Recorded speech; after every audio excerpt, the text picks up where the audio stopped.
दीपावली महापर्व, कार्तिक का महीना जिसको दामोदर मास भी कहा जाता है, जिसमें भगवान देवाधिदेव महादेव, भगवान शिव जो संपूर्ण जगत का कल्याण करने वाले हैं, संपूर्ण जगत का भंडार बनने वाले हैं, ऐसे पवित्र पावन दामोदर मास में, कार्तिक के महीने में भगवान शिव की पवित्र धारा से, कुबेरेश्वर बाबा की इस पवित्र भूमि से लाभ लेने का सौभाग्य मिला। कार्तिक के महीने में जो दीपावली के 5 दिवसीय पूजन होती है,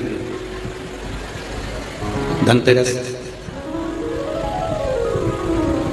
नरक चौदस, रूप चौदस, फिर रूप चौदस के बाद में दीपावली, दीपावली के बाद में गोवर्धन पूजन, फिर दूज, ऐसे 5 दिन तक दीपावली महापर्व को मनाया जाता है। ये तो हो गई मनुष्य की, मानव की दीपावली। इसी कार्तिक के महीने में आपके लिए और हमारे लिए भी दीपावली पर्व आता है, तो देवताओं के लिए भी दीपावली आती है।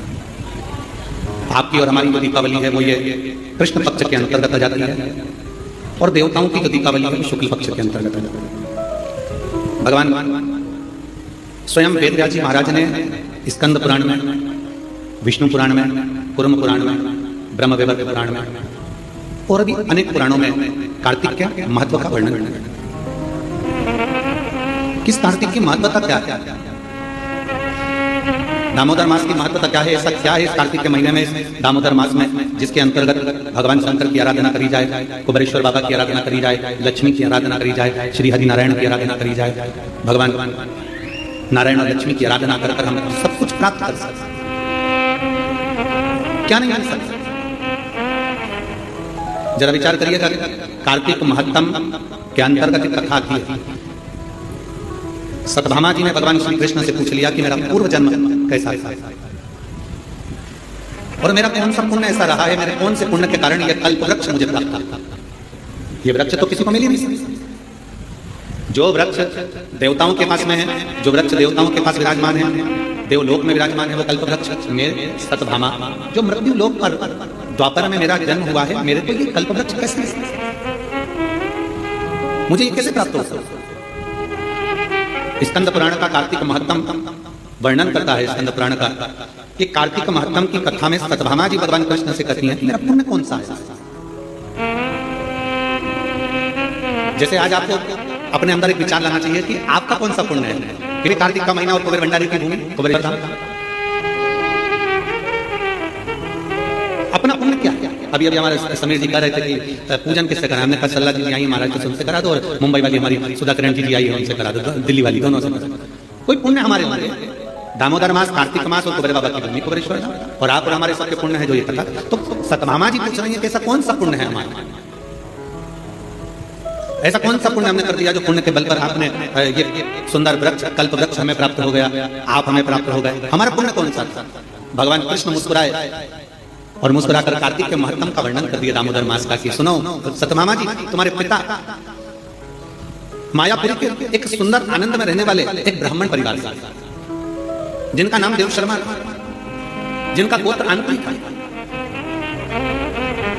देव शर्मा नाम के वो ब्राह्मण जिनका आंतरी गोत्र है, कई समय तक उन्होंने शिव पंचायत की पूजन करी। हमने पहले भी कहा कि शिव पंचायत की पूजन का फल बहुत होता है। शिव पंचायत के पूजन का बड़ा आनंद है। आप लोगों के स्मरण में होगा, एक एकादशी होती है वैष्णव एकादशी, एक होती है स्मार्ती एकादशी, अर्थात सबसे वैष्णव एकादशी का मतलब ये होता है कि आप नारायण को मानने वाले हो, आप केवल एक को मानने वाले हैं, तो ये वैष्णव धर्म के अंतर्गत आ गया। स्मार्त की जो एकादशी होती है उसमें आप नारायण को भी भज रहे हो, उसमें आप सूर्य भगवान को भी भज रहे हो, उसमें आप दुर्गा महारानी को भी भज रहे हो, उसमें आप गणेश जी महाराज को भी भज रहे हो, उसमें आप शंकर भगवान को भी भज रहे हो। तो स्मार्त एकादशी सबके सबके आनंद। हमारे यहाँ पुष्टि मार्ग कहता है कि किसी भी रूप में एकादशी का व्रत करो, पर करो। हम तो पहले भी कहे बकरी जैसे चलो पर एकादशी करो, कैसे भी हो पर होना चाहिए। चाहे आप वैष्णव के भाव से करो, चाहे स्मार्त के भाव से करो, पर एकादशी का फल अपने को मिलना चाहिए। अब सत्यभामा जी ने पूछा कि मेरा पुण्य कौन सा ऐसा प्रबल हो गया जिस पुण्य के बल पर मुझे आप मिल गए, एक सुंदर कल्प वृक्ष मुझे प्राप्त हो गया। कहा आपके पिता एक ब्राह्मण कुल में मायापुरी में रहते थे, देव शर्मा उनका नाम था और आंतरिक उनका गोत्र था। उनके अवस्था पूजन करते करते उनकी धर्म पत्नी और उनकी अवस्था निकलती चली गई, अधेड़ी अवस्था, बचपन, जवानी और अधेड़ी और बुढ़ापा। अधेड़ी मतलब एक अवस्था निकलती चली गई, 60 की अवस्था के आनंद में जब आपके पिता पहुंच रहे थे तब उनके मन में आया कि मेरी कोई औलाद नहीं, मेरी कोई संतान नहीं। और कुछ कृपा, ये पंचदेव शिव पंचायत में 5 देव विराजमान होते हैं। पहले सूर्य हैं, दूसरे नंबर पर मेरे देवाधिदेव महादेव हैं, तीसरे नंबर पर मां दुर्गा है, चौथे नंबर पर बड़े आनंद से श्री गणेश जी महाराज हैं, 5वें नंबर पर भगवान श्री हरि, भगवान श्री नारायण। 5 देव विराजमान हैं, पंचदेव विराजमान है और वो बैठे जिनकी आराधना स्वयं देव शर्मा कर रहे हैं।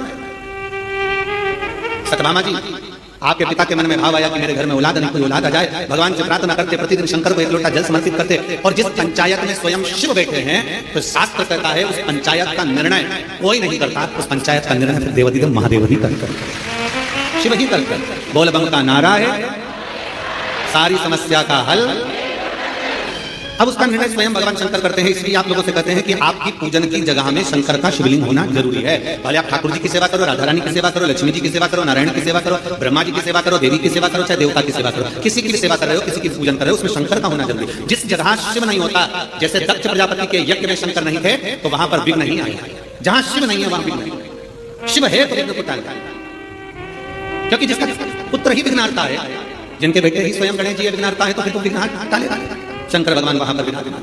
तो सारे दुख को हरने वाले, सारे कष्टों को हरने वाले, सारी बीमारियों को हरने वाले, सारे तकलीफों को हरने वाले केवल वहां शंकर विराजमान है। तो पंचायत में कोई निर्णय कोई नहीं करेगा, पंचायत का निर्णय स्वयं शिव कर रहे हैं। शंकर भगवान पर 1 लोटा जल चढ़कर, सूर्य को अर्घ्य देकर, मां भवानी के चरणों में जल देकर, स्वयं नारायण का स्मरण कर स्वयं गणेश जी का पूजन कर देव शर्मा ने विनती करी और देव शर्मा ने विनय करा तो भगवान शंकर ने उसी समय पर उनके एक पुत्री के जन्म का वर प्रदान करा। अब बेटी का जन्म हुआ जिसका नाम था गुणवती, क्योंकि गुणमान थी वो। जैसे पिता भगवान का भजन करते थे वो भी भजन करती थी, जैसे पिता स्मरण करते थे वो भी स्मरण करती थी, जैसे पिता मंत्र जाप करते थे वो भी मंत्र जाप करती थी, जैसे पिता नाम जाप करते थे वो भी नाम जाप करती थी। गुणवती भी भगवान की भक्ति में इतना लीन हो गई। धीरे धीरे समय निकला, पिता के मन में भाव उत्पन्न हो गया। पिताजी ने विचार करा कि मेरे घर में बेटी का जन्म हो गया, इसकी शादी किससे करूं, इसका विवाह किससे करूं। अच्छा, बेटी होती है ना तो बड़ा टेंशन उत्पन्न हो जाता है सभी लोगों को। शिव महापुराण की कथा कहती है, शंकर भगवान के अशोक सुंदरी का चरित्र बताया कि बेटी अगर घर में जन्म ले ले तो चिंता मुक्त होना चाहिए कि मेरे घर में बेटी ने जन्म ले लिया, वो अपना भाग्य लेकर आई है तो हमारा भी भाग्य चमका है। बेटी हमारे घर में आई है तो वो भाग्य लेकर आई है तो भाग्य चमका है। लक्ष्मी सबको अच्छी लगती है। आप में से कोई ऐसा है जिसको लक्ष्मी अच्छी नहीं लगती? अरे बोलो तो समझ। किसी को धन अच्छा नहीं लगता हो, लक्ष्मी अच्छी नहीं लगती हो, ऐसा कोई संसार में? जितने आज का चैनल पर कथा सुन रहे हैं, जितने फेसबुक पर कथा सुन रहे हैं और जितने कुबेरेश्वर बाबा की पवित्र शिव चर्चा को श्रवण कर रहे हैं, ऐसा कोई हो जिसको लक्ष्मी प्रिय ना? सबको लक्ष्मी प्रिय। एक छोटे से बच्चे को गोदी में लो ना और उसको पहली बार मिलता है तो उसको 10 नोट पकड़ा देता है ना, तो उससे 10 नोट भी छेड़ा के छूनता नहीं। छोटा सा लक्ष्मी किसको प्रिय नहीं? मरने वाला मरकर भी जाता है ना तो भी उसकी छाती पर पैसा बढ़ता जाता है, लक्ष्मी उसको भी प्रिय, जारिया को भी। लक्ष्मी किसकी प्रिय है? अब हम कहते हैं कि लक्ष्मी सबको प्रिय है, पर लक्ष्मी से तो पूछे कि उसको क्या प्रिय है। एक भिखारी से लेकर सेठ को भी लक्ष्मी प्रिय है, एक कंगाल से लेकर करोड़पति को भी लक्ष्मी प्रिय है, पर कोई लक्ष्मी से तो पूछे कि दुनिया तुझे कितना प्रिय लगती है, दुनिया तुझे चाहती है, दुनिया तुझे लेना चाहती है, पर तू क्या चाहता है? लक्ष्मी किस प्रियता का है? कोई लक्ष्मी से पूछे। शिव महापुराण की कथा में चरित्र आता है, जब भगवान नारायण के चरणों में लक्ष्मी जी बैठी थी और नारायण से पूछा गया कि प्रभु आपने मुझे किससे प्राप्त करा? तब भगवान नारायण ने कहा मैंने शिव से प्राप्त करा, क्योंकि तुम्हारी माता ख्याति देवी तुम्हारा विवाह शिव से करना चाहती है, पर मैंने भगवान शंकर से कहा कि मैं लक्ष्मी से प्रेम करता हूं, इसलिए लक्ष्मी मुझे प्यार। तो तुम्हारी माता हे लक्ष्मी, तुम्हारी मां ख्याति देवी ने तब तुम्हारा विवाह मेरे साथ करा। तो लक्ष्मी से भगवान नारायण पूछ रहे हैं, नारायण लक्ष्मी से चर्चा कर रहे हैं, बात कर रहे हैं कि तुम सबसे ज्यादा आदर सम्मान सत्कार किसका करती हो? किसके कहने पर तुम किसी के घर पर जाती हो? किसके कहने पर तुम उसके निहाल कर देती हो? किसके कहने पर तुम उसका भंडार भर देती हो? लक्ष्मी को कौन है जिसके कहने पर तुम उसके कहने पर चले जाती हो?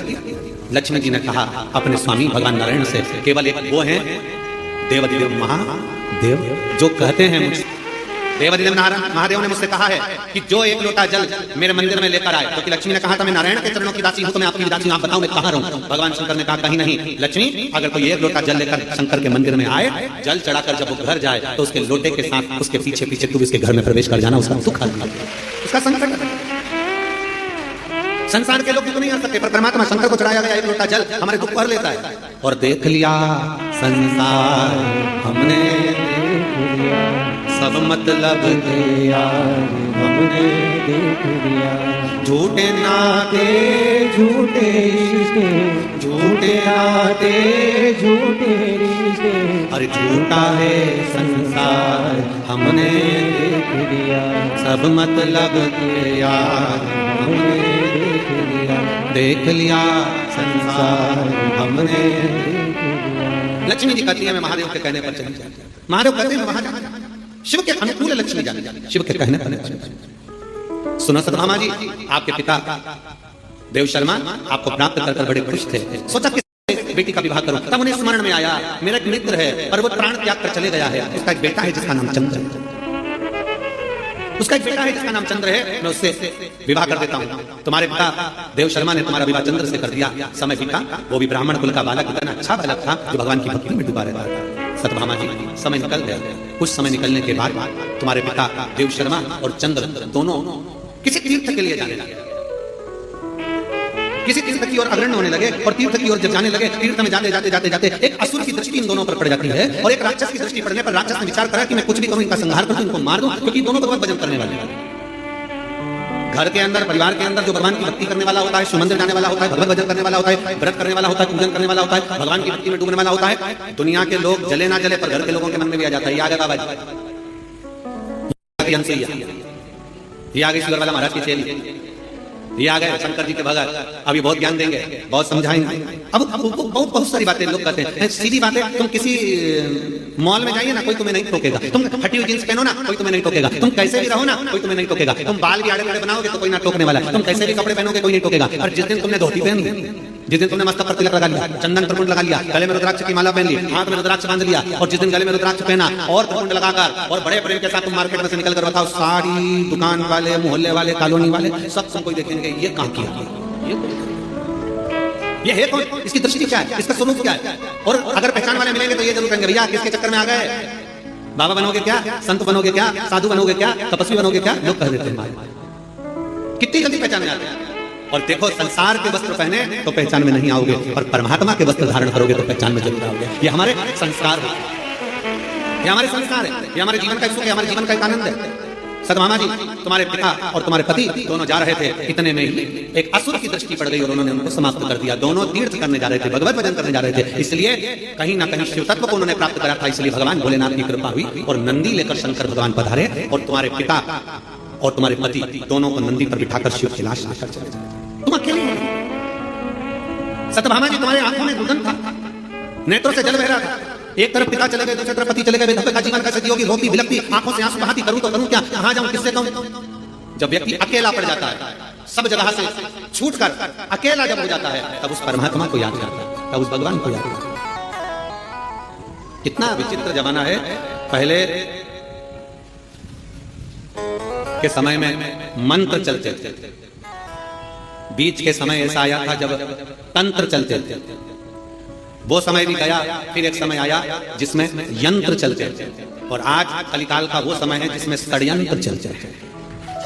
षड्यंत्र, पहले मंत्र चलते थे, फिर तंत्र चलते थे, फिर यंत्र चलते थे, और आज कलिकाल के अनुसार आज कलयुग में लोग षड्यंत्र चलते हैं। बस अंदर ही अंदर सोचते हैं ये ऊपर चढ़ रहा है, इसको नीचे कैसे गिराया जाए, ये आगे बढ़ रहा है, इसको पीछे कैसे लाया जाए, इसने इतना क्यों कमा लिया, इसने ऐसा भजन क्यों कर लिया, इसने स्मरण क्यों कर लिया, इसकी एक दुकान कैसे बन गई, इसकी शोरूम कैसे डल गया, इसका कपड़े का काम कैसे चल गया, इसके घर के पर्दे अच्छे क्यों हैं, इसका छत अच्छा क्यों है, इसका बेटा कहने में क्यों है, इसकी बेटी कहने में क्यों है, इसकी पत्नी अच्छी मिली, इसका पति अच्छा मिला, इसका परिवार अच्छा मिला। ये षड्यंत्र रचना प्रारंभ। और याद रखना, मंत्र, तंत्र, यंत्र और षड्यंत्र, इस पर भी भारी है श्री शिवाय नमस्तुभ्यं का मंत्र।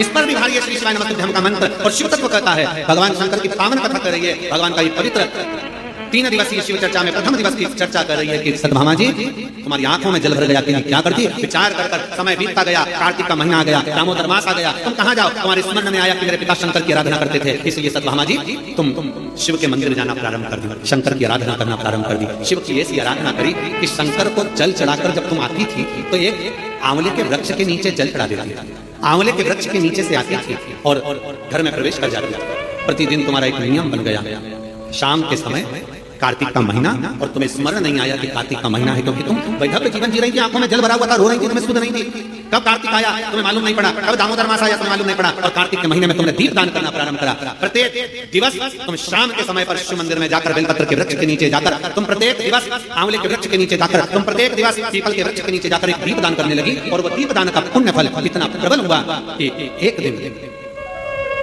चलते चलते तुमको किस असुर ने फिर देखा और तुम्हारे प्राणों को हर लिया। प्राण तो तुम्हारे चले गए, पर कार्तिक के महीने में जो तुमने तुलसी की अर्चना करी, कार्तिक के महीने में जो तुमने आंवले के वृक्ष की अर्चना करी, कार्तिक के महीने में जो तुमने शंकर भगवान को एक लोटा जल चढ़ाया, शिव की ऐसी कृपा हुई, शंकर प्रकट हुए, तुम्हें नंदी पर बिठाए। चलते चलते देवदेव महादेव ने पूछ लिया तुम्हें क्या चाहिए। उसने कहा मेरा जीवन दुख में निकला, मेरे पिता पति चले गए, क्या चाहती हो। मैंने सुना है महादेव जो आपसे मांगता है आप वो दे देते हो। हाँ, क्या मुझे अगले जन्म में नारायण मिल सकते हैं। शंकर भगवान मुस्कुराकर बोले क्यों नहीं मिल सकते। तुमने कार्तिक महीने में मेरे मंदिर में दीपदान किया है, एक लोटा जल समर्पित किया है, तुमने तुलसा महारानी का पूजन किया है और कार्तिक के आनंद का जीवन जिया है, इसलिए वर देता हूँ अगला जन्म जब तुम्हारा होगा तुम्हारे लिए ही भगवान स्वयं नारायण द्वापर में कृष्ण अवतार लेकर आएंगे और तुम उनकी अर्धांगिनी सत्यभामा बनोगे। ये पुण्य हमारे जीवन का एक आनंदमय पुण्य है। सत्यभामा जी ने कई बार भगवान कृष्ण से पूछा ये पुण्य की प्राप्ति, ये सुंदर कल्पवृक्ष की प्राप्ति मुझे कैसे हो गई। तो भगवान ने कहा तुमने 5 दिवसीय जो कार्तिक महीने का कृष्ण पक्ष का जो आनंद और शुक्ल पक्ष का जो आनंद लिया है उसका ही फल है।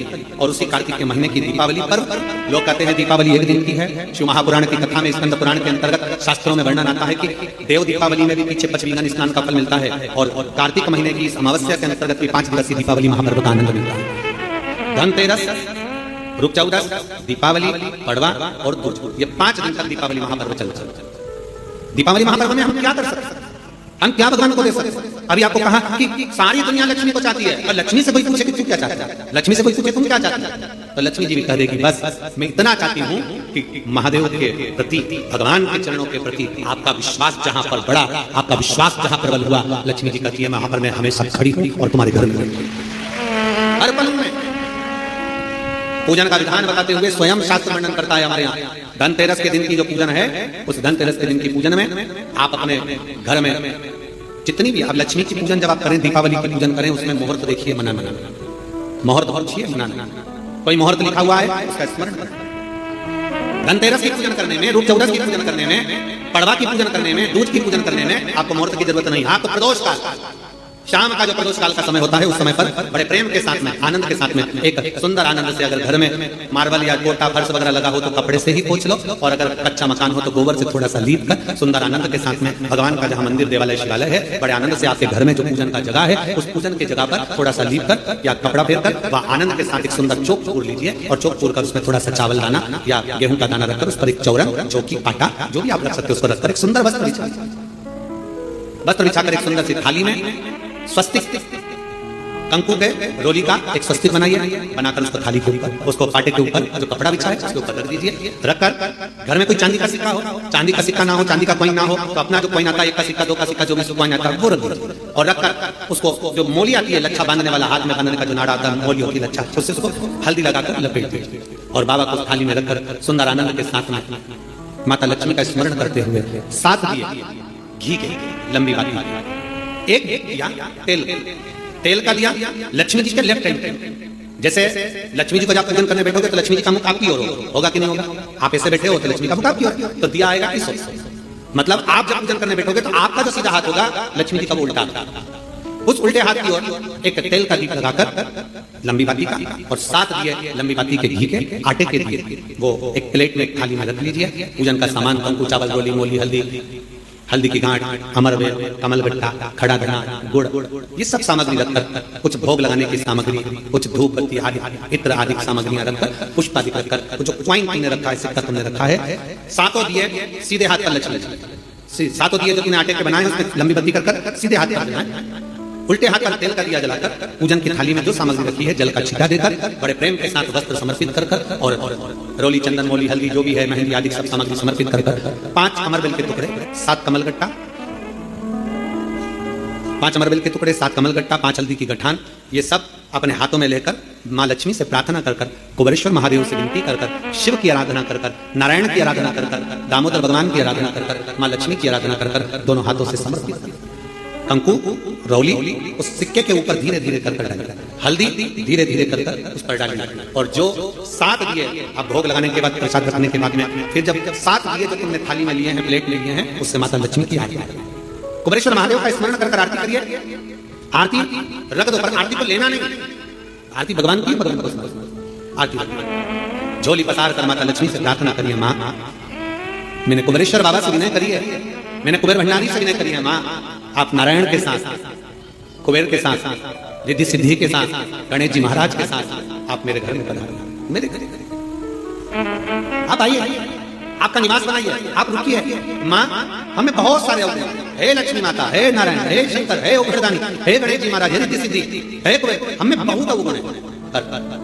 हे माँ हमने सुना है आपने शिव जी से जब वर मांगा था तो कहा था कि बाबा, शंकर भगवान से लक्ष्मी जी ने कहा था मैं जाने तो चले जाऊं प्रत्येक मनुष्य के घर में, और उसके घर में तो इतना अवगुण भरा हुआ है, इतने दोष भरे हुए हैं, इतना अपशब्द भरा हुआ है, इतने ताने भरे हुए, इतनी गालियां भरी हुई, इतना मन में खोट भरा हुआ है, मैं इनको कैसे लक्ष्मी प्रदान करूं, मैं इनको कैसे भंडार। तब माँ आपने तुरंत भगवान शंकर से कहा तो शिव जी ने कहा, लक्ष्मी जब आप शिव की साक्षी में किसी के घर में प्रवेश करो तो अवगुण मत देखना, उसके गुण देखकर प्रवेश करो। वो कहते हैं मेरे गिनियो ना अपना लाडली हमारे अवगुण ना गिने। अभी कथा में आपको वर्णन किया, कोई बहुत अच्छा है ना, बहुत अच्छा है ना, उसको ज्यादा घूर के नहीं देते। कितना अच्छा व्यक्ति है ना, उसको ज्यादा घूर के मत देखो, घूर के मत देखो। क्यों? ज्यादा उसको घूर कर देखोगी तो उसमें अवगुण निकल जाएगा, तुम कुछ ना कुछ अवगुण निकालोगे, कुछ ना कुछ दोष निकालोगे। और कोई व्यक्ति बहुत बुरा है ना, बहुत बुरा है, तुम्हें बहुत बुरा लगता है ना, थोड़ा उसको घूर कर देखो, अच्छे से देखो। अच्छे व्यक्ति को घूर कर मत देखो, बुरे व्यक्ति को घूर कर देखो, अच्छे से देखो, तो यह पक्का है उस बुरे व्यक्ति में भी कोई गुण निकल ही जाएगा। अच्छा है उसको ना देखिए, ज्यादा घूर कर ना देखिए। अच्छा है, हम ज्यादा देखेंगे ना, बहुत अच्छा होता है। प्रथम में तो जब एक दूसरे से प्रेम होता है, इसमें होता है, तो कितने अच्छे लगते हैं। रात दिन बात करें, 24 घंटा बात करें, 8 घंटा बात करें, रात को 9 बजे से जो चालू हो तो 2 बजे तक बात करें, और फिर उनकी शादी हो जाए, फिर बात करें, फिर तो खूब लड़ी मर्दानी फिर चालू हुआ। शिव कथा कर रही है, भगवान शंकर की कथा कर रही है, जो जिसमें बहुत गुण है, बहुत अच्छा है, उसमें तुम ज्यादा घूर कर मत देखो, उसमें अवगुण निकल जाएगा। बहू पहले कितनी अच्छी लगती है, बहुत बढ़िया, सास कितनी अच्छी लगती है, वो सब अच्छे लगते हैं, फिर धीरे धीरे उसमें अवगुण निकलता जाता है। हमारी सास तो ऐसी है, हमारी बहू तो ऐसी है, अवगुण निकलता जाता है। पहले घूर करना देखिए, अच्छा है ना उसको ज्यादा घूर करने देते, और बुरा है ना उसको घूर कर देखो, उसमें कुछ ना कुछ गुण जरूर देखो। बुरे व्यक्ति में अच्छाई जरूर होगी, ऐसा हो नहीं सकता कि कोई अच्छाई परमात्मा ना देना। निकाल शिव कथा कर रही है, सुंदर पवित्र चरित्र कर रहा है, भगवान के पावन चरित्र वर्णन कर रहा है, स्कंद पुराण में कार्तिक महत्तम वर्णन कर रहा है, और बड़े प्रेम से भगवान कर रहे हैं कि इस कार्तिक के महत्तम में, इस कार्तिक के महत्वता में, प्रदोष काल, कोई समय प्रदोष काल का देखकर बड़े प्रेम से लीप कर, चौकी रखकर, बड़े आनंद के साथ में कपड़ा बिछाकर, उस पर थाली रखकर सुंदर भाव के साथ धनतेरस की पूजन करो, और मेरे कुबेरेश्वर महादेव का स्मरण करो कुछ देर बैठकर, क्योंकि लक्ष्मी को भी और कुबेर को भी देने वाला अगर कोई है तो वो देव अधिदेव महा देने वाला। प्रयास करो भगवान शंकर की आराधना में जो सुख है, शिव की भक्ति में जो आनंद है, शंकर की आराधना कर, शंकर की साक्षी रखकर, श्री शिवाय नमस्तुभ्यम। हमने पहले भी कथा में कहा, दीपावली के समय पर बाजार में भी जाओ तो दिवाली के समय पर वहां पर मार्केट में भी कहो कि भैया हमको एक स्टिकर चाहिए, काय का स्टिकर, कहना श्री शिवाय नमस्तुभ्यम का चाहिए। क्या करोगे? दरवाजे पर लगाना है। क्यों? क्योंकि हमने सुना है, शिव महापुराण के विधेश संहिता में लिखा है कि श्री शिवाय नमस्तुभ्यम बोलने वाले के मुख का मात्र दर्शन कर लो तो हमारे सारे पाप क्षीण हो जाते हैं, हजारों वर्ष में यज्ञ का फल प्राप्त हो जाता है और हमारे कार्य सफल हो जाते हैं। तो सामने वाला व्यक्ति जब दरवाजा बंद होगा उस पर श्री शिवाय नमस्तुभ्यम लिखा होगा, सामने वाला कोई भी आएगा, पड़ेगा, दरवाजा बजाएगा, जितनी देर खड़ा रहेगा उतनी देर पड़ेगा श्री शिवाय नमस्तुभ्यम। तुम दरवाजा खोलोगे, उसके मुख का दर्शन करोगे तो भी तुम्हारा कल्याण हो जाएगा। तो फायदा हमारा लाभ उसमें है, शिव तत्व की प्राप्ति हो। जब महालक्ष्मी आनंद के साथ में धनतेरस का पूजन करो, कल कथा में अपन रूप चौदस के पूजन की महत्वता जानेंगे। फिर उसके आगे तीसरे दिन की कथा है 2 बजे से 5 बजे तक, उसमें अपन दीपावली पूजन को जानेंगे। फिर उसमें अपन एकम की पूजन का जानेंगे, गोवर्धन पूजन के दिन का महत्व की पूजन कैसे करना है। फिर उसका वर्णन अपन दूध की पूजन का जानेंगे। ऐसे अपन पूरे 5 दिवसीय पूजन की महत्वता का स्मरण करेंगे। 5 दिवस। और मैंने तेरे ही भरोसे बाबा, तेरे ही भरोसे हवा बिच उड़ती जवानी बाबा, डोर है तो चढ़ी नाम कटी जानी, भोले मैं तेरी कसम, शंभो मैं तेरी कसम, हवा बिच उड़ती जवानी बाबा, डोर है तो चढ़ी नाम कटी जानी। शिव तत्व की प्राप्ति, भगवान शंकर की प्राप्ति। कितने आनंद के साथ। और जिस कभी भी ध्यान रखना, लक्ष्मी पूजन जब भी करो तो शिव को याद जरूर करो। भगवान नारायण को भी अगर लक्ष्मी दी है तो भगवान शंकर, नहीं तो माता भारती देवी लक्ष्मी जी की मां, तो लक्ष्मी जी का विवाह तो भगवान शंकर से करना चाहती थी। पर नारायण भगवान शिव की आराधना में लग रहा है। पूछ लिया देवादिदेव महादेव ने, नारायण क्या बात है, अभी मेरी आराधना ज्यादा कर, क्या हो क्या गया? नारायण कहते हैं, प्रभु वो ख्याति देवी लक्ष्मी जी की मां, उनका विवाह आपके साथ करना चाहता है। आप चिंता क्यों करते हैं? आप क्या चाहते हो बोलो। नारायण ने कहा लक्ष्मी मुझे चाहिए। नारायण लक्ष्मी ने आपको दे दो। आप लक्ष्मी से विवाह करोगे, लक्ष्मी आपसे विवाह करेगी। लक्ष्मी किसे पूछा? स्वयं भगवान शंकर। जब लक्ष्मी मैया बेलपत्र के वृक्ष के नीचे झाड़ू बुआरी कर रही हैं, बेलपत्र के वृक्ष के नीचे सेवा कर रही हैं, शंकर भगवान प्रकट होकर स्वयं पूछते हैं, गौरी शंकर शंकर पार्वती के साथ प्रकट होकर पूछते हैं, क्या बात है, क्या चाहिए, क्या हो गया? अब स्वयं भगवान शंकर ने लक्ष्मी जी से पूछा, तुम्हें क्या चाहिए? लक्ष्मी जी कहती है, मुझे नारायण के चरण चाहिए। नारायण के चरण। भगवान शंकर ने पूछा, लक्ष्मी तुम नारायण के चरणों में रहने को तैयार हो? लक्ष्मी जी का शब्द था कि नारायण के चरणों में रहने को तैयार हो। इतने में लक्ष्मी जी कहती हैं, केवल नारायण के चरणों में ही नहीं, जिसके हृदय में नारायण बैठा है उसके घर में रहने को भी तैयार है। जिसके हृदय में नारायण बैठा है, जिसके हृदय में श्री हरि बैठे, जिसके हृदय में भगवान बैठे, उनके घर में रहने को मैं तैयार है। उनके घर। ये कार्तिक का महीना बड़े प्रेम से भगवान की विरल भक्ति धारण करते हुए दीप प्रज्वलित करिए और बड़े आनंद के साथ में 5 दिवसीय कार्तिक के महीने में सुंदर दीपावली महापर्व को मनाएं। हमारे कुबेरेश्वर बाबा की धरा पर भी दीपावली की रात्रि को लोग आते हैं, इस भंडारी के दरवाजे पर घी के 11 दिए लगाते हैं। लोग अपने अपने घर की पूजन दिन में शाम को कर रात्रि को निकल कर आते हैं और पूरे प्रांगण में कहीं जहां उनका मन करता है वहां बैठकर 11 दीप लगाकर बाबा कुबेर भंडारी के चरणों में झोली पसार कर प्रणाम करते हैं, बाबा भंडार और दूसरे दिन पे बाबा का खजाना लेकर यहाँ से चले जाते हैं। 31 तारीख की रात्रि को लोग आसपास के गांव के शहर के सभी भक्त लोग यहाँ पहुंचते हैं बाबा के 11 दीप लगाने के लिए और सुबह बाबा का खजाना लेकर शिव भक्ति भजन। जितनी आराधना भगवान शंकर की करोगे, शिव नारायण की भगवान की भक्ति करोगे, दामोदर मास में कार्तिक मास में दीपदान जितना कर सकते हो, जितना दीपदान कर सकते हो उतनी शिव भक्ति और धनतेरस, रूप चौदस, दीपावली, पड़वा, दूज, ये 5 दिन इधर और 5 दिन देव दीपावली। हम उसका भी वर्णन करेंगे तीसरे दिन की कथा में। एक बेलपत्री, एक पीला चावल, हल्दी में रंगा हुआ पीला चावल और एक बेलपत्री, एक कमलगट्टा भगवान शंकर की शिवलिंग पर समर्पित करने का प्रयास है। परंतु ये बेलपत्री, पीला चावल और एक कमलगट्टा, ये 5 दिन तो तुम ये दीपावली के पर्व के और 5 दिन तो पचवीगन आएगा, पूर्णिमा का समय जब आएगा उस समय अगर आपने ये दोनों समय पर एक बेलपत्री, एक पीला चावल, एक कमलगट्टा भगवान शंकर के शिवलिंग पर समर्पित करना प्रारंभ करा, ये 5 दिन इधर के 5 दिन उधर के, आपको कभी कहना नहीं पड़ेगा किसी के आगे कि भैया मुझे 500 की जरूरत है ये और तेरा घर भरा ही खाली नहीं रह सकता।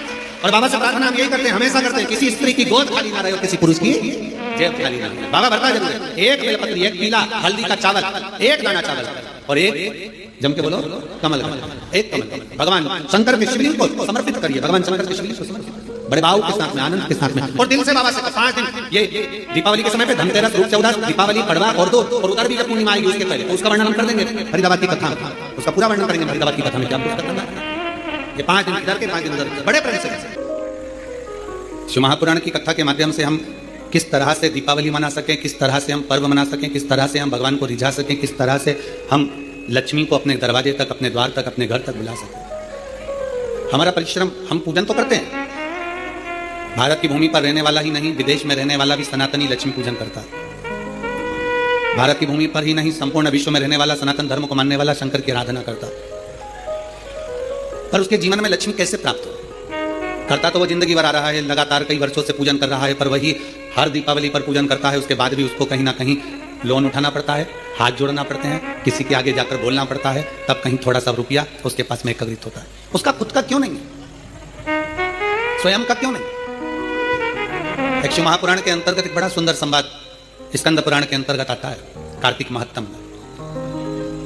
एक ब्राह्मण पति पत्नी दोनों बड़े बुजुर्ग थे, बहुत बुजुर्ग, 6 लड़कियां थी उनकी। 4 लड़कियों की शादी हो गई, 2 कुंवारी रही।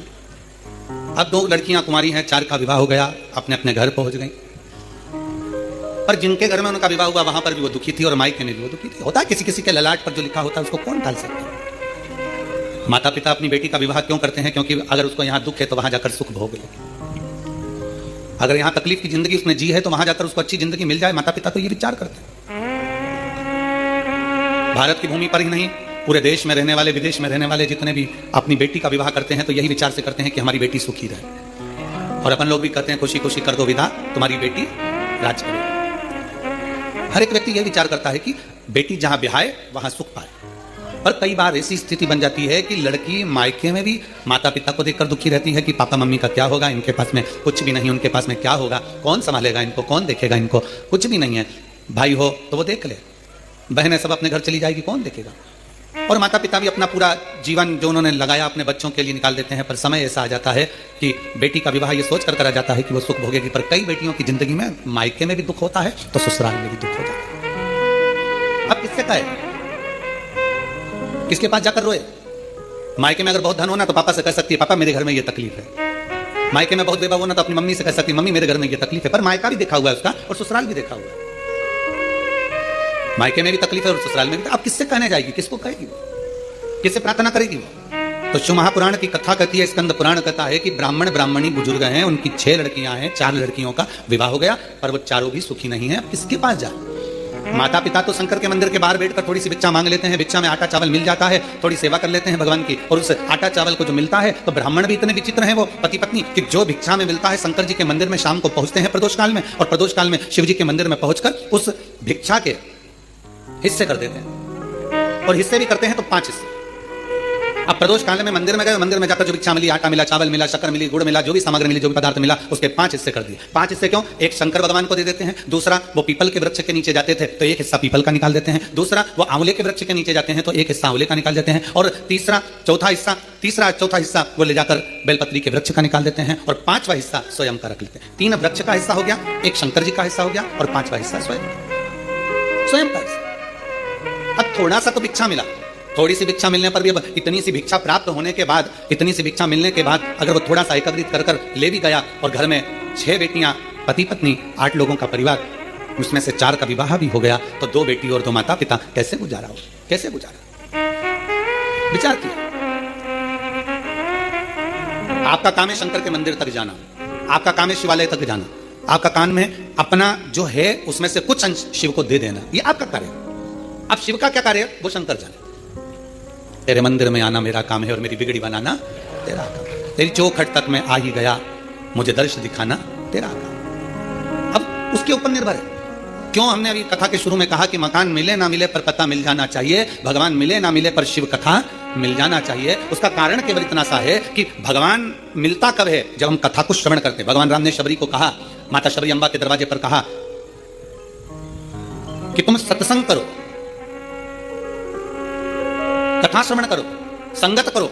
जब तुम कथा सुनोगी, तुमने अपने गुरु मातंग बाबा के मुख से सुन लिया कि राम आएंगे, तुमने मेरा इंतजार करा। क्यों? गुरु के मुख से सत्संग में सुना था कि परमात्मा मिलेगा जरूर, आएगा जरूर, तो मेरा आगमन हो गया। उसी तरह कथा सुनते हैं हम और कथा में ये चीज सुन लेते हैं कि मैं अगर ये करूंगी तो मेरा शंकर मेरी सुनेगा। शिव जी को 1 लोटा जल चढ़ाऊंगी, मेरा शिव मुझे सुनेगा। श्री शिवाय नमस्तुभ्यम बोलूंगी, मेरा शिव मेरा सुनेगा। मैं भगवान शंकर को इस तरह से बेलपत्र चढ़ाऊंगी, मेरा शंकर मुझे सुनेगा। इसीलिए शिव महापुराण की कथा कहती है भगवान मिले ना मिले पर शिव कथा मिल जाना चाहिए। कथा मिली कि परमात्मा को ध्यान रखना ही पड़ेगा। बकरी चलाने वाला अपने मोहल्ले की बकरी लेकर निकल गया और बकरी वाला जब लेकर निकला है और घर के लोगों ने देख लिया कि वो बकरी लेकर जा रहा है, पहचान का आदमी और बकरी लेकर जाएगा, मतलब बकरी वाले से उसने एक ही बार कहा कि हमारे घर की बकरियां ले जा, हमारे यहाँ की गाय ले जा, चरा कर लिया ना, हमारे यहाँ का ऊंट ले जा, चरा कर लिया ना, हमारे यहाँ की भेड़ ले जा, चरा कर लिया ना। बकरी वाले को तो केवल एक बार कहा गया, बकरी वाला रोज ले जाता है, रोज चरा कर लाता है। अब जवाबदारी किसकी है? बकरी चराने वाले की। आएगा, बकरी नहीं आई तो किससे कहेगा क्यों हमारी बकरी कहां है, क्यों हमारी गाय कहां है, क्यों हमारा ऊंट कहां है, क्यों हमारी भेड़ कहां है? उससे कहेगा। उसी तरह शिव कथा वाचने वाला हो, भागवत कथा वाचने वाला हो, चाहे कोई संत साधु गुरुजन हो, भगवान उनको भेज देते हैं कि ये संसार सागर के लोग हैं, इनको ले जाकर परमात्मा की चौखट तक भेज देना। बस तू अगर इनको यहां तक लेकर आ गया, फिर आगे की जवाबदारी वो शंकर की है, फिर उग्रदान की, उसके ऊपर नहीं करता, फिर उसके ऊपर आश्रित हो जाता। अब उसके ऊपर आश्रित हो जाए, हम क्या विचार करें? शिव महापुराण की कथा कहती है दुनिया के लोग तोड़ेंगे, आपको जुड़ना है। कितना तोड़ने का विचार? आज के जमाने में राजनीति कोई साधारण होगी क्या? आज के जमाने की राजनीति देखिए, ब्राह्मणों को तोड़ दिया, क्षत्रियों को तोड़ दिया, वैश्य को तोड़ दिया, शूद्र को तोड़ दिया, 4 वर्णों में चारों को तोड़कर रख दिया। और वहां अगर आज भी हम लोग एकजुट नहीं हुए तो आने वाला समय हमको रुला देगा। आपकी जेब में 100 का नोट है? अरे बोलो तो जम के, चलो ठीक है, 100 रुपए के 4 हिस्से करो, कितने कितने हो गए? जम के बोलो, 25-25, ठीक है। अब 100 के नोट के 4 हिस्से कितने हुए? 25-25। अब निकालो नोट और उसको 4 हिस्से में फाड़ दो। और एक हिस्सा 25 में चलाकर बताओ, चलेगा? दूसरा हिस्सा 25 में चलेगा? नहीं। तीसरा चलेगा? चौथा चलेगा? नहीं। पर वही 100 का नोट वापिस सेलो टेप लगाकर जोड़ दो तो वो 100 में ही चलेगा, वो 100 की 100 में ही चलेगा। 4 टुकड़े हमारे सनातनियों के, हमारे हिंदू भाई बहनों के, ये 4 टुकड़े कर दिए, ब्राह्मण, क्षत्रिय, वैश्य और शूद्र। अब सोचा कि इनको तोड़ दो और तोड़ के चला लो, तो तुमने तोड़ तो दिया पर ये चल नहीं पाएंगे। जब ये एक हो जाएंगे तो 100 के भाव में ऐसे निपटाएंगे कि आगे बढ़ते।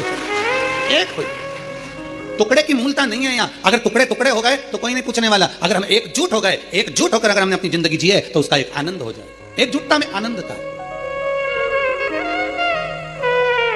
और वो एकजुटता की आनंदता हमारे जीवन की एक आनंदता को सुख प्रदान करती है कि हम कैसे अपने जीवन को जी सकते हैं।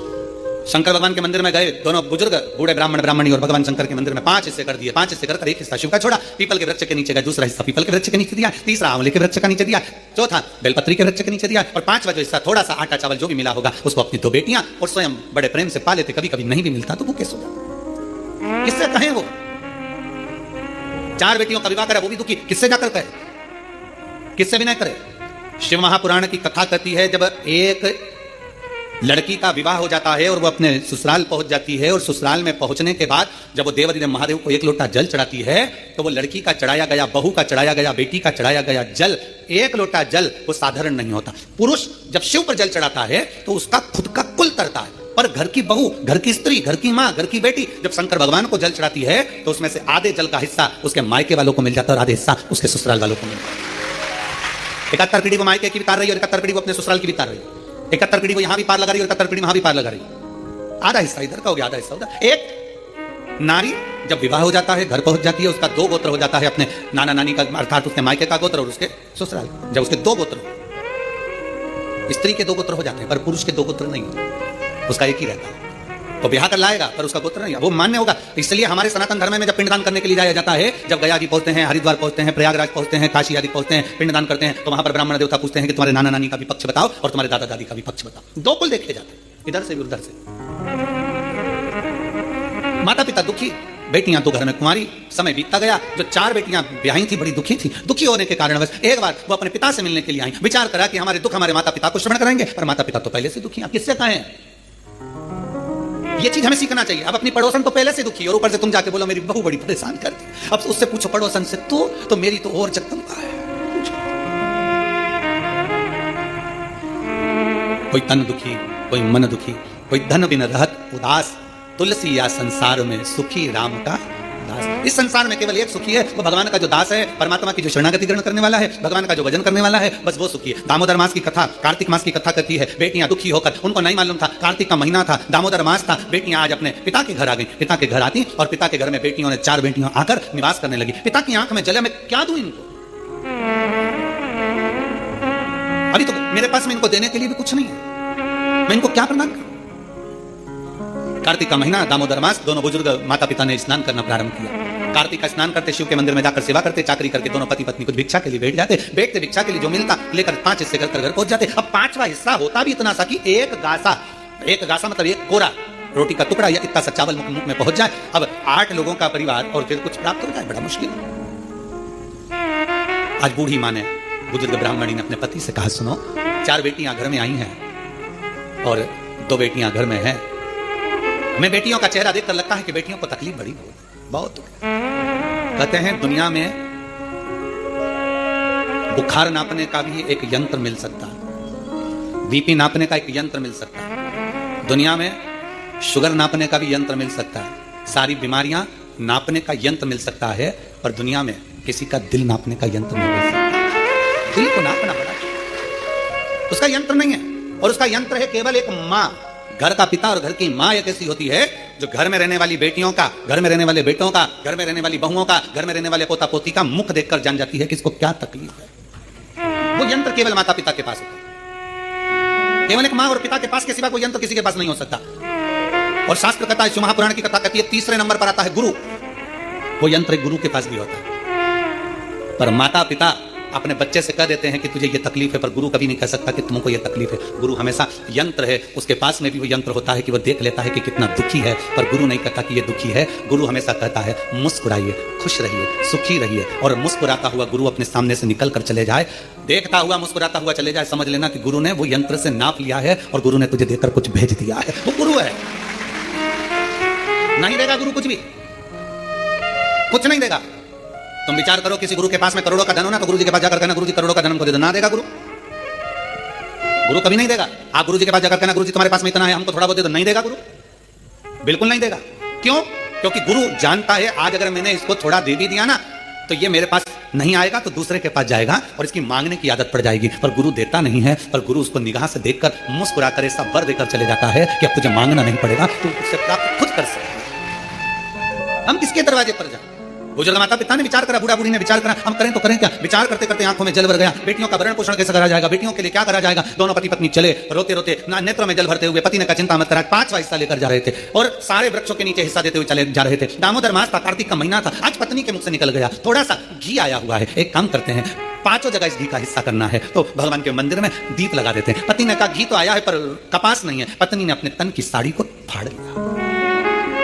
ब्राह्मणी ने तन की साड़ी को फाड़ कर बाती बनाकर एक शंकर जी के मंदिर में लगा दिया। दूसरी बाती उसने भगवान पीपल देव के नीचे लगा दिया, और तीसरी बाती उसने आंवले के वृक्ष के नीचे लगा दिया, और चौथी बाती उसने बेलपत्र के वृक्ष के नीचे लगा दिया। 4 बाती शिव महापुराण का स्कंद पुराण कहती है, ब्रह्म वैवर्त पुराण कहती है, हमारा शास्त्र कहता है, कूर्म पुराण कहती है, विष्णु पुराण कहती है कि पीपल का वृक्ष, बेलपत्री का वृक्ष और आंवले का वृक्ष, शास्त्र कहता है कार्तिक के महीने में इन 3 वृक्ष की जड़ में स्वर्ग स्वयं आकर निवास करता है। स्वर्ग स्वयं आकर निवास करता है, इन 3 वृक्ष की जड़ में स्वर्ग स्वयं आकर विराजमान करता है। और चौथे नंबर पर कहा गया कि जहां तुलसी का पौधा होता है, कार्तिक के महीने में तुलसी के पौधे की जड़ में गोलोक धाम आकर निवास करता है, स्वयं भगवान कृष्ण का धाम आकर निवास करता है। पति पत्नी विचार करते हुए साड़ी को फाड़ते, बत्ती बनाते, घी में डुबोते, दीप लगाते चलते जाए। जैसे ही शंकर के मंदिर में दीप लगाया, चिंता भगवान शंकर को हो गई। शिव जी ने इशारा करा पीपल देव को, जिसमें 52,000 ब्राह्मणों का वास होता है। पीपल देव को इशारा कर कर जैसे ही पहुंचे, पीपल के वृक्ष में से एक लड़की निकलकर बाहर आई, काका मुझे तेरे साथ चलना है। इतने में पत्नी पति से कहती है अपने घर में 6 लड़कियां पहले से, कैसे लेकर जाएं इसको? पति कहता है देख उसका कोई नहीं है, पीपल के पेड़ के नीचे बैठ के रो रही है, ले। पत्नी ने हाथ पकड़ा, आगे बढ़े, आंवले के वृक्ष के नीचे पहुंचे। जैसे आंवले के वृक्ष के नीचे पहुंचकर जैसे उन्हें दिया लगाया, और दीप जैसे लगाया, इसलिए लक्ष्मी का दीप कभी भी गोल बत्ती का नहीं होता, लक्ष्मी का दीप हमेशा लंबी बत्ती का होता है, हमेशा लंबी बत्ती का। शिव महापुराण की कथा कहती है, बाती जो लगाई जाती है दीपावली पर लगाओ, चाहे आप धनतेरस पर लगाओ, चाहे आप रूप चौदस पर लगाओ, चाहे पड़वा पर लगाओ, चाहे दूज पर लगाओ, बाती हमेशा लंबी होना चाहिए, लंबी बाती, चाहे तेल की लगा रहे हो चाहे घी की लगा रहे हो, भाव से। वैकुंठ ये सुंदर रूप चौदस की जो पूजन का विधान है, आपको धनतेरस की पूजन का जो विधान बताया था, धनतेरस की पूजन का जैसा विधान था, पहुंचकर पाटे को बिछाकर चौक पूर कर, जिस थाली में आपने स्वस्तिक बनाकर जो सिक्का रखा है, उसी में एक सिक्का और रखकर उसकी पूजन अर्चना करना है, वैसी की वैसी ही जैसा पहले कल कहा गया। रोली, चावल, हल्दी, मोली, मेहंदी, सिंदूर आदि सब चढ़ाते हुए, और साथ में 2 दीप लगेंगे। रूप चौदस के दिन 2 दीप है। एक दीप है घी का, लंबी बत्ती का, जो लक्ष्मी जी के सीधे हाथ पर आएगा। दूसरा दीप है घी का दीप भी आटे का आएगा और तेल का दीप भी आटे का आएगा। जो तेल का दीप लगेगा वो थोड़ा सा दिया बड़ा लेना, उसमें 4 लंबी लंबी बत्तियां रखना, सरसों का तेल या मीठा तेल या तिल्ली का तेल जो भी मिल जाए उसके अंदर डाल लेना, 4 बत्ती। ये लक्ष्मी जी के लेफ्ट हैंड की ओर आई। उसी आटे का तेल का जो दिया रहेगा उसके अंदर या तो पीली सरसों या काली सरसों, जो राई होती है, सरसों होती है, उसके थोड़े से दाने उसमें डाल दिए जाते हैं। लक्ष्मी जी का पूरा पूजन बड़े भाव से करिए, जल का छिटा दीजिए, रोली, चावल, मोली, हल्दी जो भी है आपके पास समर्पित करने के लिए पूजन की थाली में, वो समर्पित करिए। मीठे का भोग लगाइए, और भोग लगाने के बाद में बड़े प्रेम से 5 कमलगट्टे, 5 हल्दी की गठान, 5 अमरबेल के टुकड़े। अमरबेल होती है एक लंबी सी बेल, पेड़ों पर चलती है, पीले कलर की, जो कि पूरे पेड़ पर छाई रहती है, उसको कहीं पर भी डाल दिया जाए वो बढ़ती चली जाती है। वो हमारे वंश की वृद्धि के, लक्ष्मी की वृद्धि के लिए श्रेष्ठता मानी जाती है। 5 टुकड़े अमरबेल के, 5 हल्दी की गठान, 5 कमलगट्टे, दोनों हाथ में लेकर मां लक्ष्मी से प्रार्थना करते हुए उन सिक्कों पर समर्पित कर दीजिए। सिक्कों पर समर्पित कर जो घी का दिया लगाया है तुमने लक्ष्मी जी के सीधे हाथ पर, उसको उठाकर माता की आरती कर लीजिए।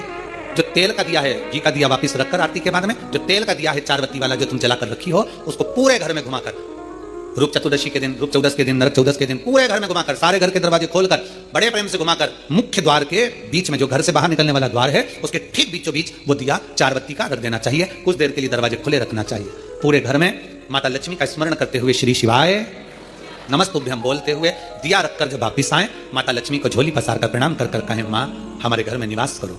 आपका भंडार सदा भरा रहे, खाली ना हो। हे माँ, जैसे हम दामोदर मास की कथा का रिस्पान कर रहे हैं, कार्तिक मास की कथा को श्रवण कर रहे हैं, जैसे हमने कार्तिक के महत्व को जाना है और उस महत्व को जाना कि लक्ष्मी भगवान शिव की आज्ञा से जाती है, नारायण की आज्ञा से जाती है, उसी तरह आप हमारे घर में शिव और नारायण की आज्ञा से विराजमान होइए। माँ को प्रणाम करिए बड़े भाव के साथ। ऐसी ही ये रूप चतुर्दशी की पूजन का विधान है। ये रूप चतुर्दशी की पूजन करिए। जो थाली आपने धनतेरस के दिन रखी है, उस थाली को आप रात्रि को हटा सकते हो, दूसरे दिन फिर वही थाली रखा जाती है। भगवान को अपने हृदय की बात, अपने चित्त की बात, अपने मन की बात बाबा को प्रार्थना करना है। और हम तो निवेदन करेंगे, प्रयास करिए, अगर हो सके रूप चतुर्दशी का अगर दिन है, नरक चौदस का दिन है, जैसे कुबेरेश्वर धाम पर दीपावली कब की है, अगर हो सके शरीर में अगर बहुत रोग है और बहुत तकलीफ की जिंदगी चल रही है, मतलब हर 2 महीने में 3 महीने में कोई ना कोई दुख तुम्हारे सामने आकर खड़ा हो जाता है, कोई तकलीफ आकर खड़ी हो जाती है, चाहे बच्चों को हो रही हो, चाहे बेटियों को हो रही हो, चाहे परिवार में हो रही हो, तो हम तो निवेदन करेंगे रूप चतुर्दशी के दिन 1 लोटा जल, उसमें बड़े प्रेम से कोई थोड़ा सा इत्र का अगर भाग मिल जाए, और इत्र ना मिले तो पीला चंदन या लाल चंदन डालकर, अगर कहीं आंवले का वृक्ष हो, पीपल का वृक्ष हो और बेलपत्र का वृक्ष हो, 3 जगह पर थोड़ा सा वो लोटा जो घर से लेकर जाओगे, पात्र लेकर जाओगे, रूप चतुर्दशी के दिन तीनों वृक्ष के नीचे एक ही कलश से थोड़ा थोड़ा जल 3 स्थान पर चढ़ाइए और बाबा से अपने मन की बात कहकर आइए। आप खुद देखोगे कि 3 महीने में मेरा कुबेर भंडारी आपके दुखों को हरेगा। परंतु यह उपाय केवल एक रूप चतुर्दशी के दिन ही होगा, केवल रूप चतुर्दशी के दिन। कई लोग इसको दीपावली के दिन भी करते हैं, कई लोग इसको धनतेरस के दिन भी करते हैं, पर यह उपाय रूप चतुर्दशी के दिन करेंगे तो उसका फल चौगुना मिलेगा, चौगुना। और मान लो इस चतुर्दशी पर अगर आप नहीं कर पा रहे हो तो अगली इसी कार्तिक के महीने की जो देव दीपावली आती है पूर्णिमा के लगभग में, उस समय पर जो चतुर्दशी आए तो उस समय पर भी ये प्रयोग कर सकते, पर होगा कार्तिक महीने के। अब तीनों आंवले के वृक्ष के नीचे गए, वहां पर भी गए, दिया लगाया, दिया लगाते से ये कन्या वहां पर प्रकट हो गई। काका हमें आपके साथ चलना है। अब इतने में तो बुजुर्ग बूढ़ी मां ब्राह्मण की पत्नी बोली, अब कहां लेकर जाओगे, कौन है, रो रही है, बिलक रही है, हमें तो आपके साथ चलना है, हमें लेकर चलिए। ब्राह्मण ने कहा ये रो रही है, कोई भी इसका नजर नहीं आ रहा है, इसको भी ले लो, लेकर चल दिया। ब्राह्मणी चिढ़कर बोली, घर में पहले से 6 बेटियां बैठी हैं, 2 और हो गई, कितनी हो गई, 8, और पति पत्नी 10। पति ने हाथ पकड़ाया पत्नी को, फिर आगे बढ़ गए, बढ़ते बढ़ते सीधे बेलपत्र के वृक्ष के नीचे पहुंच गए। अब तो बेलपत्र के वृक्ष के नीचे दिया लगाने ही वाले थे, इतनी देर में ब्राह्मण ने अपनी ब्राह्मणी से कहा बिल्कुल मतलब, बिल्कुल मतलब, हो सकता है तू दिया लगाए और दीप लगाए और लड़की आ जाए, तो तू दीप मत लगा, दीप लगाए मत। बस ब्राह्मण और ब्राह्मणी दोनों बैठकर वहां पर दिए को ऐसे ही छोड़कर आगे बढ़ने लगे। इतने में ब्राह्मण की 6 लड़कियां घूमती घूमती अपने पिता और माता को ढूंढती ढूंढती आ गई, बेलपत्री के वृक्ष के नीचे पहुंची, देखा दीप रखा हुआ है और कोई जलाकर नहीं गया है, क्यों ना अपन इसको जला देते हैं, अपन इसको जला देते हैं। 6 बेटियों ने मिलकर उस दीप को प्रज्वलित कर दिया। जैसे ही दीप प्रज्वलित करा, एक लड़की वहां प्रकट हो गई और प्रकट होते से कहा, जीजी ओ जीजी, मेरे को तुम्हारे साथ चलना है, मेरा कोई नहीं है, मुझे लेकर चल चलो। अब तो 6 लड़कियों ने विचार करा, पिताजी इतना सा तो भात लेकर आते, उसमें एक गासा सबको मिल जाता, पिताजी थोड़ा सा भाग लेकर आते हैं, सबको इतना सा मिल जाता है, और मालूम पड़े ये एक और बढ़ जाएगी तो 6 और 1 हम 7 हो जाएंगे। लड़कियों ने एक कहा कि देख भाई हमारे पास में तो वैसे खाने का कुछ भी नहीं है। इतने में वो कन्या जो बेलपत्री के वृक्ष के नीचे से प्रकट हुई, उसने कहा जी मुझे कुछ खाने को मत देना, मैं तुम्हारे सारे कपड़े भी धो दूंगी, बर्तन भी मांज दूंगी, तुम्हारा भोजन भी बना दूंगी, तुम जैसा बोलोगे मैं वैसा कर दूंगी। उसमें एक बहन बड़ी चतुर थी, एक बहन बड़ी चतुर थी, उसने विचार करा चलो अच्छा है, घर का काम करेगी, अभी अपन सब मायके से भी आए हैं, फैलारा ज्यादा है, काम बहुत सारा है, करेगा कौन, माँ दुखी है, पिता दुखी है, तो यही करेगी। हाथ पकड़ा ले गए। अब तो चलती चलती वो लड़की बोली, मेरे तो पांव दुख रहा है, मुझसे चलता नहीं बने। तो उसमें से एक चिल्ला के बोली कि तुझसे चलता नहीं बने तो तू आई क्यों, जा वापिस जा, नहीं मेरे को तुम कंधे पर बिठा लो, मैं आराम से चली जाऊंगी। अब इनको क्या मालूम था, बताओ, हम तो अच्छे के लिए लेकर गए तो ऊपर से कंधे पे चढ़ गई। अब उसको कंधे पर बिठा लिया, उसने लहंगा इधर पीछे कर दोनों पांव लटका कर कंधे पे बैठ गई, वो चोटी पकड़ ली जीजी की, और चोटी पकड़ते पकड़ते बड़े प्रेम से जो पहुंची, आवाज लगाया पिताजी पिताजी पिताजी। जो पिताजी बाहर आकर बोले, क्या हो गया बेटा, किसकी बेटी को लिया सिर पर बिठाकर, कंधे पर बिठाकर? अरे पिताजी एक दिया रखा था बेलपत्री के वृक्ष के नीचे, हमने सोचा कौन रखकर चले गया, जला कर आ गया। अब तो पिता को लगा, उन्होंने ब्राह्मणी को बुलाया, देखो मैंने मना करा था दिया मत जलाओ, दिया जलाया और वो आई। अब ये देख, अंदर जाकर बेटियों ने देखा तो पहले से बैठी थी, एक साथ में आ गई। कितने हो गए, सब मिला के 11। अब 11 की 11 एकत्रित हो गए।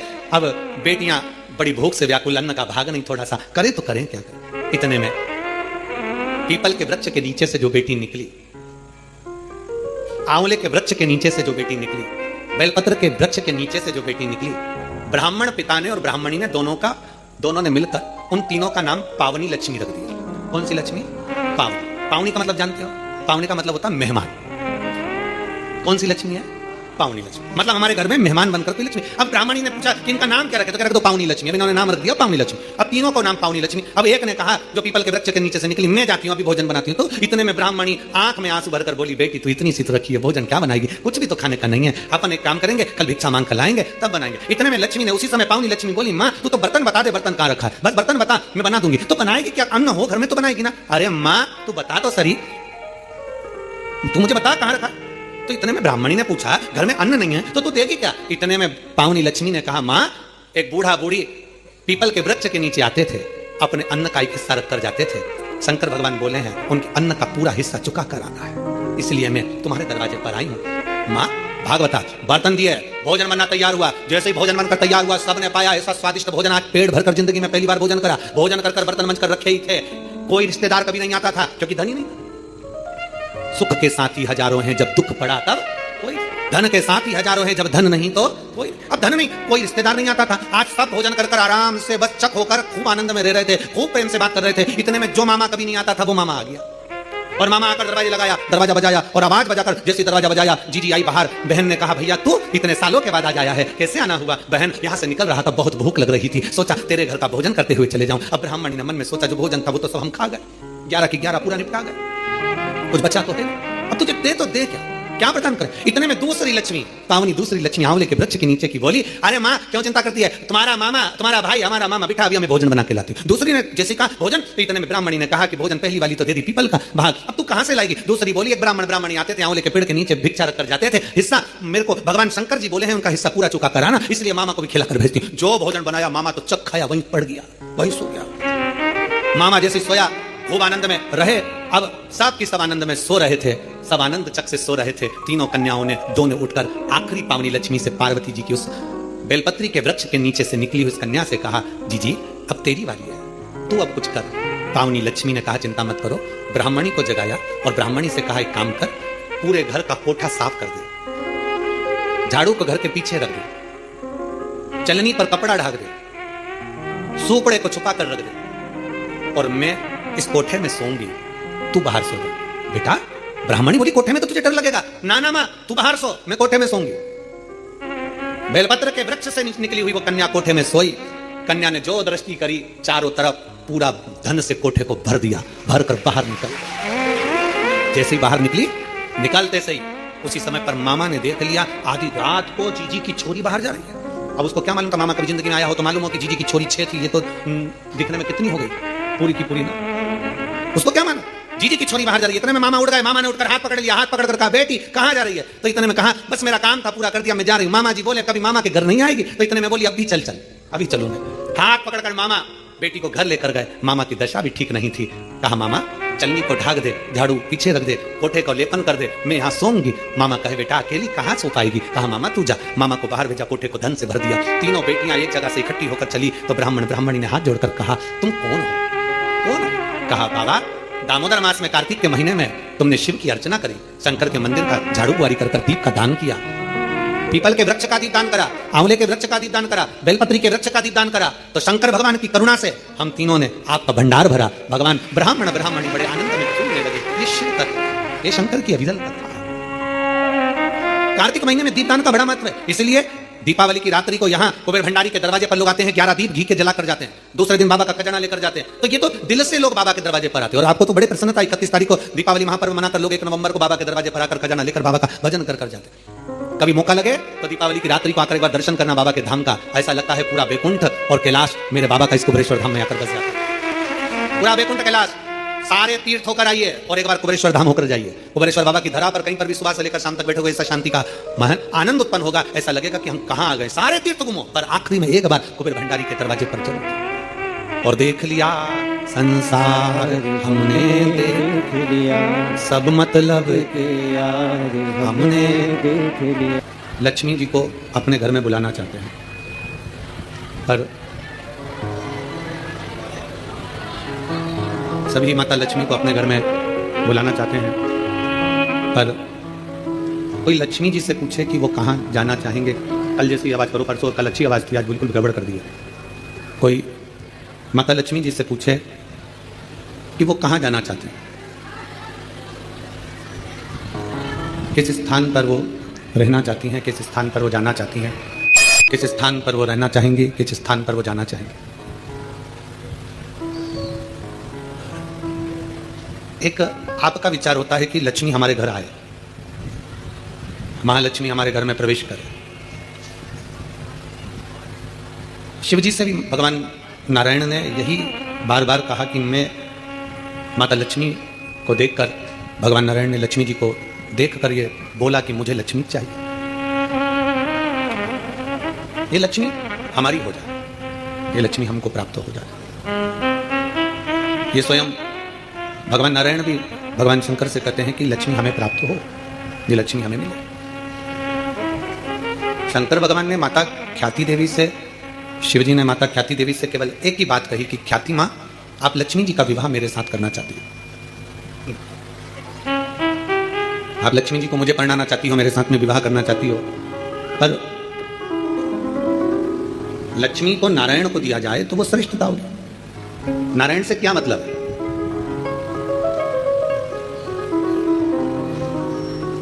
शिव महापुराण में भगवान शिव पंचायत के अंदर सूर्य नारायण भगवान बैठे हैं, शिव पंचायत के अंदर माँ दुर्गा भवानी बैठी हैं, शिव महापंचायत के अंतर्गत भगवान श्री गणेश जी बैठे हैं, शिव महापंचायत के अंतर्गत स्वयं शंकर बैठे हैं, शिव महापंचायत के अंतर्गत स्वयं भगवान नारायण बैठे हैं, भगवान विष्णु बैठे हैं। शिव महापंचायत के अंदर ये सब विराजमान। नारायण क्या? लक्ष्मी जी नारायण भगवान को ही क्यों दी जाए? लक्ष्मी जी नारायण भगवान को ही क्यों प्रदान करी जाए? किस लिए? क्यों? शंकर भगवान कह रहे हैं कि लक्ष्मी को ख्याति देवी आप नारायण को दे दीजिए। ख्याति देवी ये लक्ष्मी को आप नारायण को प्रदान कर दो, आप नारायण जी को दे दो। आखिर क्यों, किस लिए? शिव तत्व कथा है, स्कंद पुराण कहती है, क्योंकि नारायण के पास में लक्ष्मी का होना इसलिए जरूरी है क्योंकि नारायण लक्ष्मी को जो सत्कर्म करने वाले हैं, भगवान नारायण कहते हैं कि संसार का मनुष्य यदि देने की भावना रखेगा, संसार का मनुष्य यदि समर्पण की भावना रखेगा, संसार का मनुष्य यदि परमार्थ की भावना रखेगा, तो यह निश्चित है कि जैसे नारायण परमार्थ का भाव रखते हैं, सबको देना जानते हैं, सबका कल्याण करना जानते हैं, तो लक्ष्मी उनके पास रहती है। उसी तरह संसार का मनुष्य जब परमार्थ का भाव रखेगा तो लक्ष्मी उसके घर में भी अवश्य रहेगी। लक्ष्मी वहां अवश्य रहेगी। परमार्थ के भाव में, समर्पण के भाव में, जो हमारे हृदय का भाव है, हम भगवान को जो कुछ समर्पित करें, भाव से हम जो देते हैं, लक्ष्मी हमारे घर में प्रवेश कर जाती है। और शंभु शरण पड़ी मांगू घड़ी रे घड़ी, दुख का खास नहीं है बिल्कुल भी। दया करी निदर्शन, शंभु शरण पड़ी मांगू घड़ी रे घड़ी, दुख काटो दया करी निदर्शन। एक परमात्मा का, परमार्थ का जो भाव हो, देने का जो भाव हो, उसमें जो आनंद है, वो आनंद कहीं नहीं। शिव तत्व कहता है, भगवान शंकर की पवित्र कथा कहती है कि 5 जगह से अशांति हमारे घर में प्रवेश करती है। 5 जगह से अशांति हमारे घर में आती है, 5 जगह से अशांति हमारे घर में प्रवेश करती है, 5 जगह से अशांति हमारे घर में प्रवेश कर रही होती है। पहला है संसार से, दूसरा है संपत्ति से, तीसरा है संबंधों से, चौथा है स्वास्थ्य से, और 5वां है संतान से। इस कथा को समझिएगा जरा कि 5 जगह ऐसी है जहां से अशांति हमारे यहां प्रवेश कर रही है। उसमें 5 जगह में एक जगह संपत्ति भी कही है। 5 जगह में से एक जगह संपत्ति को भी बताया गया कि जैसे संसार से भी अशांति प्राप्त होती है। संसार के लोगों में आप सोचते हैं कि मैं संसार में जितना रहूंगा, जितना सबके साथ में रहूंगा, उतना मुझे सुख मिलेगा, शांति मिलेगी। ना ना ना, स्कंद पुराण कहती है हो नहीं सकता। संसार के लोगों के लिए आप दुनिया भर का कितना भी सुख प्रदान कर दीजिए, किसी के लिए आप अपनी जान भी निकाल कर रख दीजिए, संसार के लोगों के लिए आप अपनी पूरी संपत्ति भी लुटा कर रख दीजिए, संसार के लोगों के लिए अच्छे से अच्छा वस्त्र, आभूषण, माणिक, मोती, रतन जो कुछ दे सकते हो दे दीजिए। उसके बाद भी संसार के लोग कहे बिना रह नहीं सकते। आपको कहे बिना रहेंगे नहीं। आप कितना भी सुख उनको दे दीजिए, कितना भी सुख उनको प्रदान कर दीजिए, आपको वो सुख आप दे भी देंगे। एक व्यक्ति अगर अपने घर की शादी में करोड़ों रुपए खर्च कर कर पूरे घर के मेहमानों को, संसार के लोगों को, सबको बुला ले और सबको बुलाने के बाद में वो सबका सम्मान करे, सबका आदर करे, सबका सत्कार करे, सब कुछ अच्छा करे, सबका आदर भी करे, सबका सम्मान भी करे, सबको खूब दे भी और खूब खूब प्रदान कर दे, उसके बाद भी दुनिया के लोग करेंगे हराम का आ रहा होगा तो लुटा रहा होगा। ये दुनिया की रीति है, ये दुनिया का क्रम है। संसार का व्यक्ति जितना आप विचार करेंगे कि मैं संसार के अंदर रहूं, लोगों के अंदर विराजमान रहूं, मुझे यश ही यश मिले, तो बहुत मुश्किल है। आप दुनिया का सारा सुख दे दीजिए तो भी यश की प्राप्ति नहीं हो सकती। थोड़ा बहुत मिल गया तो मिल गया, किसी ने कह दिया, किसी को आपने देते रहे तो मिल गया। संसार अशांति देता है। संपत्ति, शिव महापुराण की कथा कहती है, स्कंद पुराण कथा कहती है कि हमारी संपत्ति भी हमको अशांति देती है। जिसके पास कुछ नहीं, वो आराम से रोड के किनारे टाट बिछाकर बहुत मस्ती से सोता है।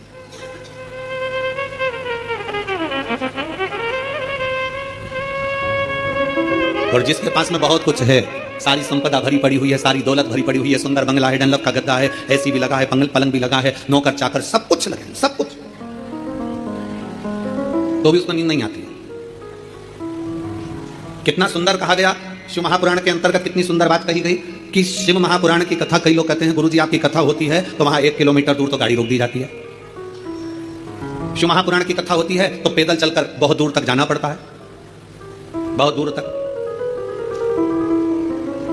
पर कोई किसी चिकित्सक से पूछे, कोई डॉक्टर से पूछे, कोई आयुर्वेद वाले से पूछे, कोई होम्योपैथिक वाले से पूछे, कोई योग गुरु से पूछे कि शास्त्र क्या कहता है, हमें स्वस्थ रहने का तरीका क्या बताता है, तो कहा सबसे सुंदर तरीका है स्वस्थ रहने का कि जितना पैदल चल सकते हो उतना जिंदगी में सुख। अब भगवान भोलेनाथ जी की कथा सुनने के लिए आप लोग आते हैं, शंकर जी की कथा में आप लोग पहुंचते हैं, शिव पुराण में पहुंचते हैं, तो बाबा भोलेनाथ पहले तुम्हारे स्वस्थ रहने की व्यवस्था कर देता है। भोले बाबा करता क्या है कि 1 किलोमीटर दूर तो गाड़ी रुकवा देता है। तुम कितने बड़े भी सेठ हो, 1 किलोमीटर दूर गाड़ी रुकवा दी और बड़े प्रेम से पैदल आराम से चलते कथा में पहुंच गए, आसन लगाया, बैठ गए, बैठने के बाद वापस जाने की तैयारी हो जाती है। शिव महापुराण की कथा कहती है संपत्ति सुख नहीं देती, संपत्ति अशांति देती। संपत्ति शांति नहीं दे सकती, वैभव दे देगी। आप डंडलप के गद्दे पर सो जाओगे, आप खूब जेवर पहन लोगे, आप अच्छे वस्त्र पहन लोगे, आभूषण धारण कर लोगे, सारा सुख तुम्हारे पास में आ जाएगा, पर शांति नहीं आ सकती। इसलिए बारंबार कहा गया मिलता है सच्चा सुख केवल भगवान तुम्हारे चरण। बाकी के दुनिया का सुख कहीं नहीं प्राप्त हो सकता। दुनिया का सर्वाधिक सुख भगवान के चरणों में। आप कुबेरेश्वर बाबा की धरा पर आए हैं, कुबेरेश्वर बाबा की धरा पर कभी पहुंचे या आए तो कुबेरेश्वर बाबा की धरा पर पहुंचकर तुम कहीं पर भी एकांत में बैठ जाओ, जितनी देर बैठे रहोगे आपको ऐसा महसूस होगा कि मेरा शंकर तुम्हारे आसपास में से घूम कर निकल कर गया है। शिव तत्व की प्राप्ति करें और सारे तीर्थ धाम आपके चरणों में, हे गुरुदेव प्रणाम आपके चरणों में, सारे तीर्थ धाम आपके चरणों में, हे गुरुदेव प्रणाम आपके चरणों में। आप जितनी देर बैठोगे परमात्मा के चरणों में, जितनी देर विराजमान हो परमात्मा के चरणों में, जितनी देर बैठे हो उतनी देर तुम्हें शांति है, उतनी देर आनंद है। तो शिव तत्व कह रहा है कि संसार में शांति नहीं है, संपत्ति में शांति नहीं है। शिव तत्व कह रहा है संबंधों में शांति नहीं है। जितने संबंध बनाते चले जाओगे, नहीं साहब हमने इनको हमारा भाई बना लिया, घर का भाई नहीं बनी लिया, भाई बना के बैठे। नहीं साहब इसको हमने हमारी बेटी बना लिया, घर की बहन बेटी को साड़ी नहीं दिला रही और दूसरी बेटी बनाते थे। नहीं साहब इनको हमने हमारा काका जी बना लिया, तो घर का काका जमीन और जायदाद के लफड़े में पड़ा, आज तक नहीं सुलझ रहा और एक काका बना के तैयार कर लिया। नहीं साहब ये हमारी बुआ है, नहीं साहब ये हमारा ये है। नहीं, संबंध जितने जितने संसार के लोगों से जोड़ोगे, शिव पुराण कहती है जो हमारा संबंध है जितने लोगों से जुड़ा है उतना ठीक है, पर अलग से कोई संबंध जोड़ने का प्रयास मत करो, अलग से परमात्मा को जोड़ने का प्रयास करो तो जीवन की सार्थकता, जीवन की सार्थकता। परमात्मा को जोड़ो, परमात्मा को अपने करीब लाने का प्रयास करिए, परमात्मा को अपने नजदीक लाने का प्रयास करिए। परमात्मा को अपने करीब में जितना जितना लेकर आओगे उतना उतना सुख और शांति आपके जीवन में आती चली जाए, उतनी शांति, उतना सुख रहे। संसार से, संपत्ति से और संबंधों से शांति की अनुभूति नहीं है। संबंध भी हमको अशांति देते हैं। किसी ने कुछ कह दिया, मन अशांत हो गया, किसी ने कुछ बोल दिया, मन अशांत हो गया, कहीं किसी ने कुछ कहा, अपन घर से निकलकर चले गए, मन अशांत हो गया। अच्छा जरा सा विवाद हुआ, लोग घर छोड़कर चले जाते हैं। हमको यह समझ में नहीं आता कि घर में तुम रहकर भी शांति का अनुभव नहीं कर पाए तो क्या छिपरा जी के तट पर जाकर, गंगा जी के तट पर जाकर, नर्मदा जी के तट पर जाकर, किसी तीर्थ में जाकर, सबको छोड़कर अकेले घर से निकलकर, घर के बाहर जाकर क्या तुम्हें शांति मिल जाएगी? जम के बोलो जरा, नहीं मिल सकती। घर छोड़कर शांति का अनुभव नहीं हो सकता। संसार ने अशांति दी, संपत्ति ने अशांति दी, संबंधों ने अशांति दी, फिर अगली अशांति दी स्वास्थ्य ने। घुटने दुखने लगे, कमर दुखने लगी, पीठ दुखने लगी, अशांति होने लगी, मैं बहुत बीमार रहने लगी, मेरे जीवन का क्या ठिकाना गुरुजी, मेरी जिंदगी का क्या ठिकाना।